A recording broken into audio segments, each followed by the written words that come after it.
Hello दोस्तों, हम सुशीला चतुर्वेदी अपने यूट्यूब चैनल पे आप सभी लोगों का स्वागत करते हैं और सादर प्रणाम करती हूँ। आज मैं बहुत ही प्यारा सुंदर सा शिव चर्चा कहानी सुनाने जा रही हूँ। कैसा लगा कमेंट में ज़रूर लिखकर बताइएगा। आज मैं बहुत ही प्यारा सुंदर सा एक शिव चर्चा का शिव भगवान का कहानी सुना रही हूँ। कैसा लगेगा कमेंट में ज़रूर लिखकर बताइएगा। तो मेरी प्यारी बहन और भाई सब लोग से रिक्वेस्ट है कि लाइक सब्सक्राइब शेयर ज़रूर कीजिएगा प्लीज़, और कमेंट में ज़रूर लिखकर बताइएगा कि ये मेरा कहानी कैसा है प्लीज़। एक बार बहुत बड़ा मेला लगा था काशी नगरी में। तो माता पार्वती जी ने भगवान भोलेनाथ से बोले कि हे प्रभु, आज बहुत ही सुंदर बहुत प्यारा मेला लगा है और बहुत पब्लिक जुटने वाले हैं, तो क्यों ना हम लोग भी मेला देखने चलें। तो भगवान भोलेनाथ बोले, कहाँ कहाँ आप चलने की तैयारी कर देती हैं। तो बोली, नहीं प्रभु, हमें मेला तो ज़रूर देखना है। ऐसा कह के प्रभु से और दोनों जन चल दिए।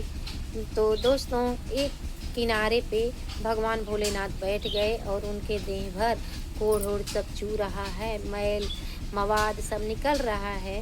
वो तो उनका ढोंग था भगवान का, देखना था कि कौन सा भक्त हमारे साथ में कैसा क्या करेंगे। तो माता पार्वती एक छोटा सा कपड़ा लेके सब पोंछ रही हैं और बेनियाँ उनको डोला रही हैं, हाँक रही हैं। जितने आने जाने वाले हैं सब लोग बोलते हैं, देखिए कितनी सुंदर अच्छी औरत और एक पति के साथ में अपना ज़िंदगी कैसे गुजार रही हैं। जो अच्छा आदमी थे उनके दिल में तो हाय होती थी। दोस्तों बोलते हैं, देखो हे भगवान, ये विधाता क्या आपने रच दिया है। इतनी सुंदर सामरत, इतनी अच्छी लड़की के साथ में, कोढ़ी के साथ में शादी कैसी हो गई, और क्या भाग्य लिखे हैं आप। और जो दोस्तों गलत स्वभाव के हैं वो बोलते हैं, अरे ये कोढ़ी के साथ में क्या रह रही हो, चलो ना मेरे साथ में, घर द्वार मकान सब ले लो, सब आपके लिए हाजिर है और मेरे साथ चलिए। ये क्या अपना जीवन बर्बाद कर रही हो इस कोढ़ी के साथ में रह के। माता पार्वती जी सबका सुनती जाती हैं, बस इतना ही बोलती हैं, नहीं जो हमारे भाग्य में लिखा है उसको हम ही निभाएंगे और दूसरा कोई तो निभा नहीं सकता है। ऐसा माता पार्वती जी सभी लोगों से बार बार बोलती जाती हैं और सभी लोग हट जाते हैं।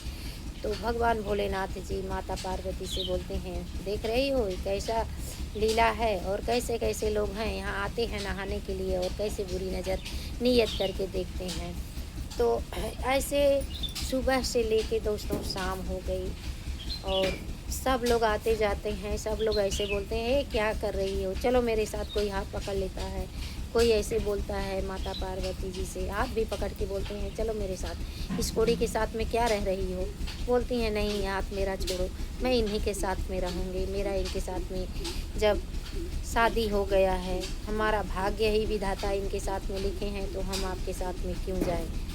अगर आपके साथ में रहना होता तो इनके साथ में हमारी शादी ही क्यों होती। तो दोस्तों ऐसे करते करते शाम हो गई। जब शाम हो गई, अंधेरा छाने लगा, तो एक यादव आए स्नान करने के लिए। तो माता पार्वती जी को जाते देखे और फिर आते देखे ऐसे ही हालत में। वो बेचारा खड़ा होके सोचने लगा कि इनकी ज़िंदगी ऐसे ही कट जाती है। हाथ बेनियाँ चलाते चलाते हाथ दुखने लगता होगा। तो बेचारों का क्यों ना मैं थोड़ा मदद कर दूं। तो बोले, हे माता जी, आप थोड़ा टाइम के लिए हट जाइए, बेनियाँ मुझे दे दीजिए और थोड़ा सा अवसर मुझे दे दीजिए, आप थोड़ा आराम कर लीजिए, मैं उनका सेवा कर लेता हूँ तब तक। तो बोली, नहीं नहीं, ये तो मेरा रोज़ का दिनचर्या है, आप जाइए जहाँ जा रहे हैं, मैं ये कर लूँगी। तो यादव बोले, नहीं आप थोड़ा आराम कर लीजिए, दीजिए मैं थोड़ा सा प्रभु का सेवा कर देता हूँ, उनको क्या मालूम है प्रभु हैं। तो बोले, लाइए मैं इनका थोड़ा सा सेवा कर लेता हूँ। तो बोली, ठीक है, दे दी और पोंछने लगे, बेनियाँ डुलाने लगे। थोड़ा टाइम हो गया तो भोलेनाथ बोले, आप अपने घर पे जाइए, आपको लेट होगा, आप अपने बाल बच्चे सब लोग को छोड़ कर आए हैं। बोले, नहीं थोड़ा टाइम तक और रुक जाता हूँ, जाना तो है ही, बाल बच्चों में ही तो हम सदा रहते हैं। तो थोड़ा अवसर मिला है तो आपका भी सेवा कर लूँ। ऐसा करके थोड़ा टाइम रुके तो भगवान भोलेनाथ वहीं पे प्रकट हो गए। और प्रकट हो गए तो बोले, भक्त मैं तुम पे प्रसन्न हूँ, बताइए आपको क्या चाहिए, जो मांगना है हमसे मांग लीजिए। तो बोले, प्रभु आपकी कृपा से मुझे सब कुछ मिल गया है और आज तो मैं धन्य हो गया आपका दर्शन पाके। और मुझे ऐसा कुछ पता नहीं था कि प्रभु आप हैं, तो मेरा तो ऐसे ही नसीब खुल गया जो मैं आपका दर्शन कर लिया। बोले, नहीं, जो चाहिए आप मांग लो। तो भगवान भोलेनाथ से बोले, प्रभु हमें कुछ नहीं चाहिए, सब कुछ आपकी कृपा से हमें मिला है, बस एक चीज़ आप हमें दे दीजिए, वो मैं कभी देखा नहीं हूँ किसी का मृत्यु होते समय कि मृत्यु कैसे होता है, वो मुझे दिखा दीजिए। बोले, ये तो कोई किसी के भाग्य में नहीं है, लेकिन मैंने आपको वचन दे दिया तो फिर वो पूरा करना पड़ेगा। तो एक काम कीजिए, एक राजा का आज प्राण निकलने वाला है, जाके एक कोने में छुप जाइए और देखिए कि प्राण कैसा निकलता है। तो यादव गए, एक कोने में छुप गए।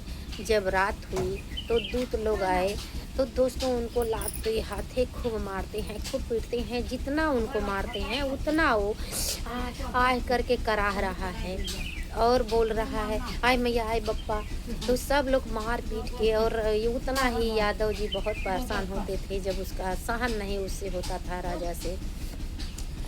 तो जब सब लोग मार लिए उनको, तो दूत लोग मार के जब लेके जाने लगे तो दोस्तों उनके पैर पे थूके और फिर उनके हाथ पे राजा के थूके, उनके पेट पे थूके, पीठ पे थूके, नाक पे, कान पे, मुंह में, हर जगह दोस्तों थूके और थूक के लेके चले गए उनका प्राण।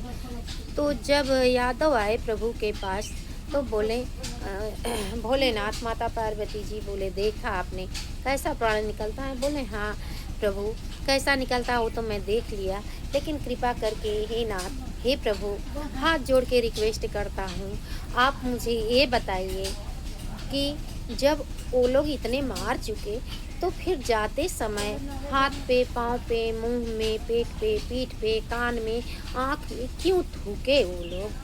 तो बोले, इसका कारण ये है कि जो पैर में थूके हैं, तो पैर में थूकने का मतलब ये होता है कि इतना दुनिया संसार में है इतना बड़ा, लेकिन ये आदमी कभी पैर से अपने चल के कहीं दूर तक नहीं गया होगा कुछ देखने तो सुनने के लिए। तो ये पैर, ऐसा पैर रह के क्या करे? धिक्कार है ये पैर को दे के हम लोगों को कि ये पैर से कभी चला नहीं होगा। तो है हाथ में जो थूका, तो हाथ में इसलिए थूके कि इतना इसके पास धन है, इतना धन रहते हुए कभी इंसान अपने हाथ से किसी को धन का दान कुछ नहीं दिया। बोले, प्रभु पैर पे कान में थूके, तो बोले कान में इसलिए थूके कि इतनी वेद पुराण सब कुछ है, वो कान रह के बेकार है। जिस कान से भगवती और भगवान का सद्गुण और चर्चा पूजा पाठ नहीं सुना होगा, वो कान रह के व्यर्थ है। बोले, प्रभु आँख, तो बोले आँख में इसलिए थूके कि इतनी बड़ी दुनिया है लंबी चौड़ी, ये इंसान कभी आँखों से अपने देव दर्शन, अंदिर मंदिर कुछ नहीं देखा, तो वो आँख रह के सब बेकार है कि हमने उसको आँख दिया और ये आँख से अपने कुछ देखा नहीं। बोले, प्रभु मुंह में तब किस लिए थूके? तो बोले, मुंह में इसलिए थूके कि इतना इसके पास राजा है, धन दौलत सब कुछ है, लेकिन ये अपने मन को तरसा दिया, खाया नहीं कभी कुछ। तो मुंह दे के धिक्कार है जो अपने आत्मा को इसने तरसा दिया, कभी कुछ खाया नहीं था। तो ऐसा मुंह दे के भी हम लोगों को पाप ही है कि मुंह को, अपने जिह्वा को तरसा दिया, इस मुंह में कुछ डाला नहीं, खाली धन बटोरने के चक्कर में। प्रभु पेट, तो पूछा पेट और पीठ पे प्रभु किस लिए थूकें? तो बोले, पेट और पीठ पे इसलिए थूकें कि इसके घर के ठीक सामने गंगा जी बह रही हैं, ये बाल्टी का पानी मंगा के घर पे स्नान करता था, कभी गंगा जी स्नान करने नहीं गया। तो ये शरीर है व्यर्थ, शरीर रह के क्या फ़ायदा कि जो कभी गंगा स्नान नहीं करे, दान किसी को ना दे, कुछ खाए नहीं, आँख से कुछ देखे नहीं, कान हमने दिया वेद पुराण सुनने के लिए, वेद पुराण कभी सुना ही नहीं, तो इसका शरीर रह के बेकार है, इसलिए उसके शरीर पे थूके। बोले धन्य हो प्रभु, आज मैं धन्य हो गया। तो भगवान भोलेनाथ जैसे उसी यादों को सुना के उसका कल्याण किए, वैसे भगवान भोलेनाथ शिव गुरु महाराज सबका कल्याण करें। बोलिए शिव गुरु महाराज की जय हो, जय हो, जय हो।